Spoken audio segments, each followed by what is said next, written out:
Bom, boa noite.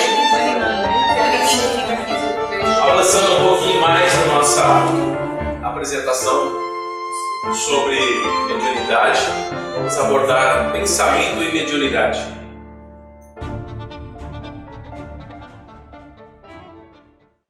Fluidos teledinâmicos. Essa colocação é do André Luiz. Ele diz assim: fluidos teledinâmicos são muito usados pelos espíritos para transmitir suas palavras que, do ponto de vista espacial, estão ausentes do local em que se encontram os médiuns. Então nós estamos aqui, o espírito quer transmitir uma mensagem e ele está muito distante. Então eles se utilizam desses fluidos para que essa mensagem seja transformada em palavras pelos médiuns. Não necessariamente a presença do mesmo é exigida. Então é importante nós entendermos que muitas vezes alguns médiuns dizem assim: como é que está passando essa mensagem se eu não estou vendo o espírito? É anímico do médium. E não é. Essa mensagem está vindo distante. É necessário tomar muito cuidado em classificar o médium de anímico, se não conhecer esses mecanismos aqui. Há como identificar se é anímico ou não, mesmo a mensagem vindo de longe? Sim, por conhecermos o médium e por sabermos como ele se pronuncia mediunicamente ao longo do ano. Isso nos caracterizar, nos dirá se é anímico ou não. E também no campo áurico, né? Sim. E se a informação que está sendo passada está muito além do conhecimento do médium em si. Tomar cuidado com a questão do animismo quando os médiuns videntes não observam nenhum espírito em torno do médium próximo. Como é que funciona? Da mesma forma que os mecanismos de ondas de rádio e televisão. A mesma coisa. Em que podemos ouvir e ver uma mensagem de uma cidade para outra, se nossos aparelhos estiverem em perfeita sintonia com a emissora.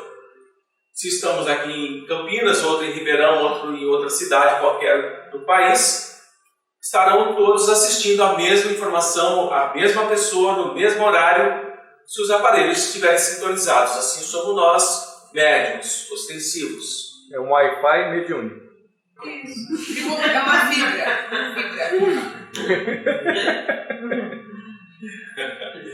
Mas você não está longe não, viu, fibra ótica? Mas é isso mesmo. Não deixa de ser um Wi-Fi mediúnico de amplo espectro e longo alcance, né? Esse que o Tesla quis implantar no planeta, mas não conseguiu, né? Quem? Tesla. Vários dias, né?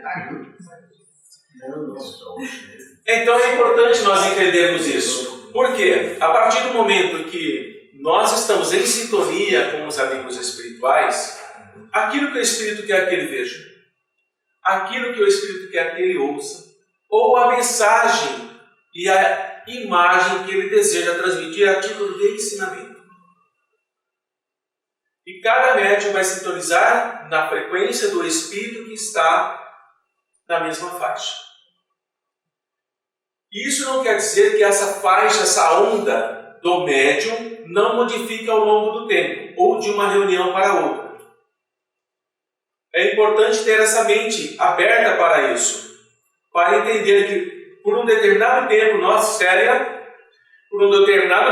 sintonizamos numa determinada frequência de um amigo, que nos traz uma determinada informação, e quando estamos prontos para mudar para outra faixa, ele deixa de sintonizar conosco, sintoniza com outro médium, e nós passamos a captar uma mensagem numa frequência um pouco maior, trazendo novas informações, novos ensinamentos. Alguma pergunta? O mecanismo da comunicação é o mesmo para todos. Se baseia nas nossas células cerebrais e nas energias que nós estamos alimentando essas células bem ajustadas. O que significa isso? Que todo o campo vibracional que alimenta essas células, que permite essa sintonia, tem que estar ajustado. Que se não estiver ajustado, não assimila a corrente mental que solicita a nossa colaboração. Exemplo, o médium começa a se sintonizar com a espiritualidade e em um determinado momento um pensamento passa por ele de preocupação e ele sai da faixa de sintonia. Por quê? Porque as células cerebrais e as energias não estão bem sintonizadas, não estão bem equilibradas. E, por desconhecimento, o médium pensa assim: nossa, eu não estou preparado para dar passividade para esse amigo espiritual. Não é que ele não está preparado, está tanto que a comunicação entrou em ação, mas a falta de silêncio mental dele faz com que essa energia se quebre e esse campo se dissolva. Por isso que é importante o silêncio mental do médium, para que ele possa estar aberto às influências dessas ondas sem as interferências de estática. Certo, irmão? Certo. Não é assim? Tempestades magnéticas. Tudo bem? Esse mecanismo é utilizado pela espiritualidade da erraticidade superior, viu que eu não falei inferior? E quanto pela erraticidade inferior, não espíritos. Nós temos erraticidades superior, inferior e erraticidade material. Nós vivemos num plano de erraticidade material. Nós falamos assim, o plano encarnado, o plano desencarnado, na verdade são erraticidades. Temos que abrir um pouquinho mais esse campo aqui. Então esse mecanismo é utilizado tanto por um quanto pelo outro, de acordo com a inteligência e o conhecimento de cada um. Os propósitos é que vão ser diferentes. Aqueles que estão ligados às leis de Deus estão na prática da erraticidade superior. Aqueles que ainda estão contra as leis de Deus estão na erraticidade inferior. Mas a transição de uma faixa para outra depende do fluxo mental e do propósito de cada um. Então o médium pode sintonizar tanto na erraticidade superior, porque está de acordo com as leis de Deus, pratica o bem, embora ainda tenha os seus desequilíbrios, tenha as suas imperfeições, mas ele já tem esse propósito, tanto quanto pode atuar na erraticidade inferior, causando mal e prejudicando pessoas. Pode um que estava numa erraticidade, trabalhando com a espiritualidade superior, passar para a espiritualidade inferior? Pode. Depende do propósito dele, da vontade dele. E quantos já não fizeram isso? Por isso que os amigos dizem assim, eleve a sua vibração. Aumente a sua força de vontade. Sintonize na nossa frequência. Por quê? Porque no momento em que nós elevamos as nossas vibrações, os nossos pensamentos de angústia, de tristeza, de mágoa, de solidão, de abandono, de preocupação, começam a não acompanhar a frequência mental.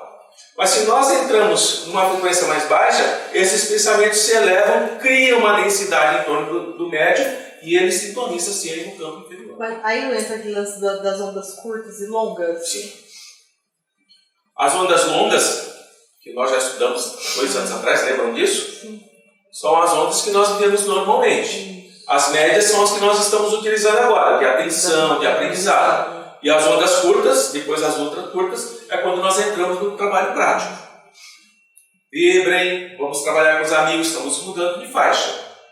Então nós chegamos aqui com ondas longas, passamos pelas médias, depois vamos para as curtas, depois para ultra curtas e daí para frente. Isso é possível de medir se a gente trouxer o equipamento? Se tiver um equipamento com sensibilidade para isso, sim. Dá até para medir o pensamento. Fazem? Eu não sei se faz, mas que dá. Eu não sei como fazer. Em matéria de mediunidade, aqui começa. Não podemos nos esquecer do pensamento, pois nossa alma vive onde se situa o nosso coração. Coração e pensamento estão intimamente ligados. Se o nosso coração é mesquinho, se o nosso coração em si é cruel, o nosso pensamento vai acompanhar. E se o coração e o pensamento estão na mesma faixa, os nossos atos, as nossas atitudes refletem. E daí nós nos deparamos com coisas que nos assombram em termos de barbaridades que são cometidos por encarnados e desencarnados. Porque a faixa e o pensamento e o coração estão aonde a nossa alma carrega e leva. Cuidar do pensamento implica nisso. Nós vamos caminhar ao influxo de nossas próprias criações, seja onde for. O influxo fluxo das nossas criações, nós caminharemos por elas onde estivermos, encarnados ou desencarnados, mudando de cidade ou mudando de casa. Seremos sempre os mesmos. Sêneca nos diz isso. Sêneca diz assim: de que adianta viajar pelo mundo todo se você é o mesmo em qualquer lugar? Muitas vezes deixamos uma cidade porque nos sentimos tristes nela. Aí mudamos para outra e continuamos tristes porque somos os mesmos. Sêneca fala sobre isso. A gravitação do campo mental é tão incisiva quanto na esfera da experiência física. Que gravitação é essa de campo mental? Que gravitação é essa de campo mental que é incisiva tanto quanto na esfera física? Nós sabemos que se soltarmos uma bola aqui, a força da gravidade a atrai, não é? Até o piso. Mas se nós tirarmos o piso, ela continua caindo. Se nós tirarmos a rocha, ela continua caindo. Então, a gravidade em si é uma força quântica que está em todo lugar, desde que não haja nenhum obstáculo impedindo-a, que ela está atraindo para. A nossa gravitação mental é tão poderosa quanto e mais ainda.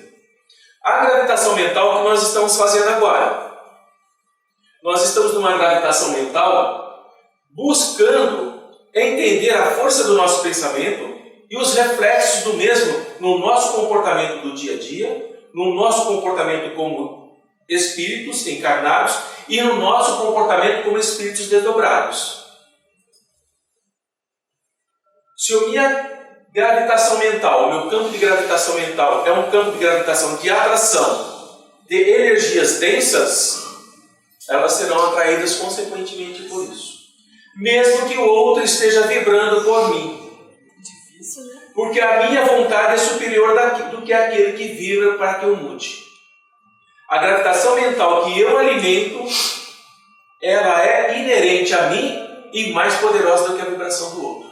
Porque eu bloqueio aquele campo vibracional.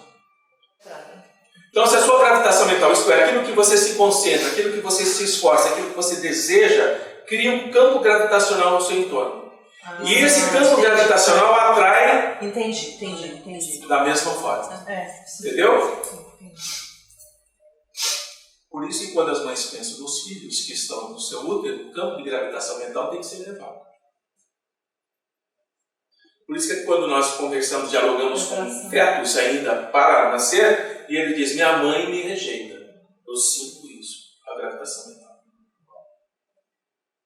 Ele já está registrado. Quando nós servimos ao progresso geral, nossa alma se move na glória do bem. O que é o progresso geral? O meu progresso individual, que gera o progresso individual, que gera o progresso individual, aos poucos se torna um progresso geral. E esse movimentar da nossa alma em relação ao caminhar para o bem, o que faz? Começa a afastar as sombras que estão ao nosso lado. Que sombras são essas? Daqueles que não querem que nós caminhemos por esse túnel que vai dar à luz. Mas, ao chegarmos lá, o que sucede? Esses adversários que ficaram nas sombras começam a atuar em torno dos encarnados à nossa volta para que nós voltemos para as sombras. Mas se o nosso propósito é progresso geral, nada nos prende nas regiões sombrias, porque o nosso propósito está elevado. Então, Antônio, é assim, é o que acontece com a gente hoje. Podemos falar isso? Sim. E a gente está andando num progresso. Sim. Não significa... sim, caminhando. Não significa que os que estão na sombra, a gente foi para outro patamar. Não, eles vão estar sempre ali. Só que o ataque já não é mais direto. Não alcança mais. Mas eles se usam de meios para avançar. São sequências, são cadeias de trabalho. Se eu não te alcanço mais, eu passo para que o outro faça. Porque você está num plano elevado e eu não alcanço, mas tem alguém naquele plano que me alcança. E assim sucessivamente. E se bobear, eles pegam os Entendeu? Há uma escala de valores para podermos alcançar. Há pouco tempo nós recebemos uma mensagem, acho que foi através da Sônia, que o Espírito disse assim, foi no CAS, o Espírito disse assim, já deve ter comentado, mas vou falar novamente, porque cabe bem aqui. O que eu vou fazer ao voltar para os meus líderes sem as energias que eu preciso levar no meu cesto? Lembram disso? Eu comentei? Por quê? Por que você está tão preocupado? Porque eles já não conseguem mais chegar perto de vocês e nos mandam. Nós mudamos de patamar. Eles já não nos alcançam, mandam outros, que podem ser presos, fazer o que quiser com eles. Mas eles nos desgastam, porque eles estão nos atacando o tempo inteiro e nós vamos ficando desgastados. E no momento que nós baixamos a guarda, eles atuam. Quando nós estamos no egoísmo, nos arrastamos em desequilíbrios sob as trevas do mal. Toda vez que o nosso trabalho gera um propósito de egoísmo, seja ele qual for, em que nível for, nós estamos começando a entrar no desequilíbrio e sob as trevas do mal, sob as energias mais densas. Quer um exemplo disso na reunião mediúnica? Questão do egoísmo? O médium se senta para fazer o diálogo. O dialogador que está à disposição não é o dialogador que o médium gosta. Acontece. Ou o médium que estava à disposição, o dialogador não gosta. Como é que eu atuo com o meu egoísmo nos dois sentidos? Eu faço, por exemplo, como dialogador, eu faço um diálogo frio. Um diálogo seco. Eu não envolvo o espírito com amor. E se o médium sabe que o dialogador sentou que ele não gosta, ele bloqueia as emoções do espírito. Não deixa passar. É um processo de egoísmo. Nesse momento, o trabalho da espiritualidade que trouxe o espírito vai por água abaixo. É necessário que esse espírito seja retirado e levado para ser cuidado e trazido para um outro trabalho depois. Essa é a questão. Outro exemplo de egoísmo, quando um dirigente não simpatiza com o médium ou com o dialogador e encerra o diálogo antes do tempo. Está demorando demais, para.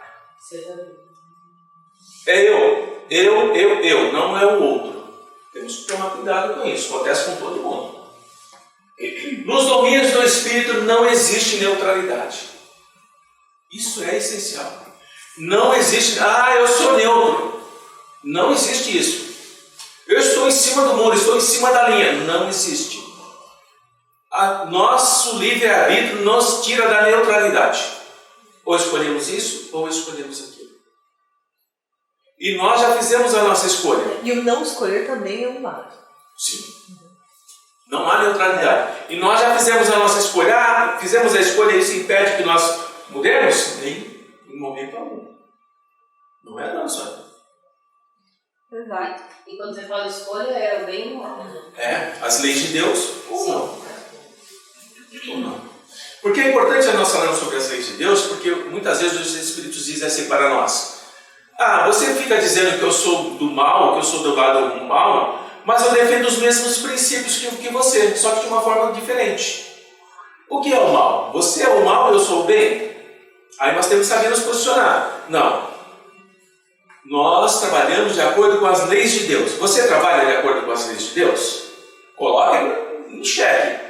Ele tem que responder. Não, eu sou contra as leis de Deus. Você já deu sua resposta. Tem alguns que dizem que é a favor, mas se ele interpreta... Eu trabalho para Deus, mas aí quando ele vai falar do Deus que ele trabalha, é um Deus que não é... É um Deus de guerra, é um Deus de crueldade.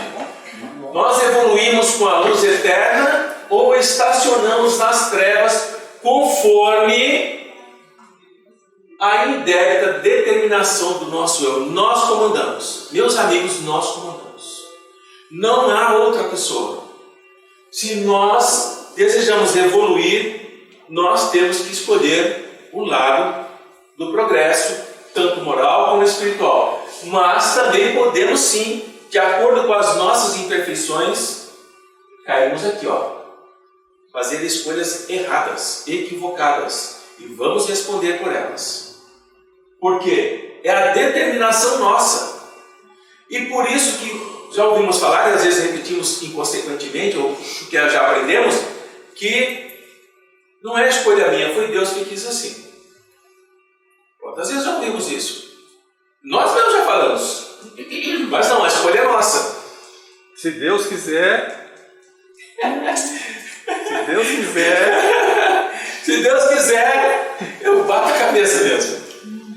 Não vale encarnar ou desencarnar simplesmente. Muitos espíritas dizem isso. Na próxima encarnação eu venho melhorado, eu vou trabalhar de outra forma. Desencarnar, meus amigos, é só sair do corpo físico. Não significa que você vai dar um salto de qualidade. Essa é a questão. Desencarnar é fácil. A questão é depois. Vale a renovação interior, com acréscimo de visão, para seguirmos à frente com a verdadeira noção da eternidade, em que nos deslocamos linearmente no tempo. Não há presente, não há passado. Não há futuro, aliás, não há passado e não há futuro. É sempre presente. E aqui, acréscimo de visão é percebermos o momento em que estamos vivendo e se ele é bom ou ruim para nós. Em termos de progresso. Se ele é ruim, temos que usar a fala de Joana. Se estás num terreno pantanoso, insalubre, e não consegue mudar esse terreno, afasta-te, porque senão ficarás doente. Essa é a questão. Se esse terreno que nós estamos ele é ruim para alguns de vocês, não adianta insistir em ficar aqui, porque ele não muda da forma como eu desejo. Então eu me afasto, para eu não ficar doente. Isso é Joana nos ensinando como lidar com os quesitos do dia a dia. Tudo bem? Estamos acabando.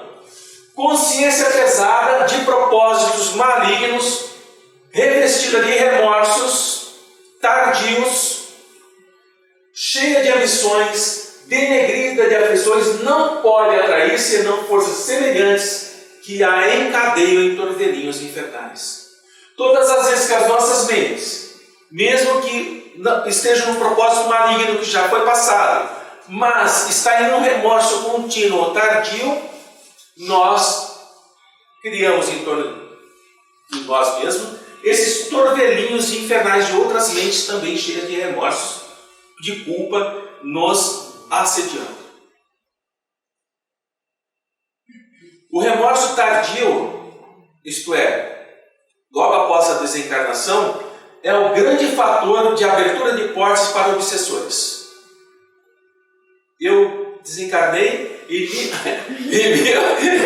alguém já aprendeu ali. E me arrependo, tenho um remorso terrível pelo que eu fiz de ruim no passado. E alimento isso, entro numa monoideia, abro as portas e torno-me mais uma vítima de espíritos inteligentes, malévolos, perversos, que me usam como escravo.